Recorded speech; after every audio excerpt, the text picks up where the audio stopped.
La dégradation du système éducatif, de santé, ou encore le manque d'investissement dans la transition écologique ont des conséquences majeures sur notre quotidien. Manque de profs dans les établissements, personnel soignant sous tension, incapacité d'adaptation au changement climatique, etc. Saviez-vous que le 23 avril dernier, les eurodéputés macronistes, les républicains et une partie des socialistes ont voté une réforme des règles budgétaires de l'Union européenne qui va justement empêcher les États membres d'investir dans les domaines que je viens de citer. Ce vote, aux conséquences gravissimes, n'est qu'un exemple parmi tant d'autres. Contrairement à ce que beaucoup de gens peuvent penser, ce qui est voté au Parlement européen a des répercussions directes sur nos vies.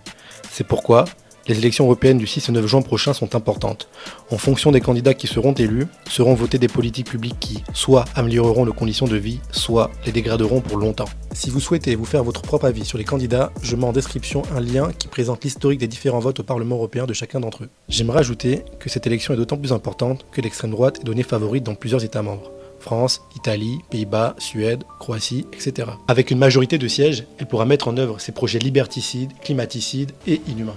À vous tous qui partagez des valeurs humanistes, à vous qui êtes du côté du progrès, quelle Europe voulez-vous? Ne laissez pas les autres décider à votre place, allez voter.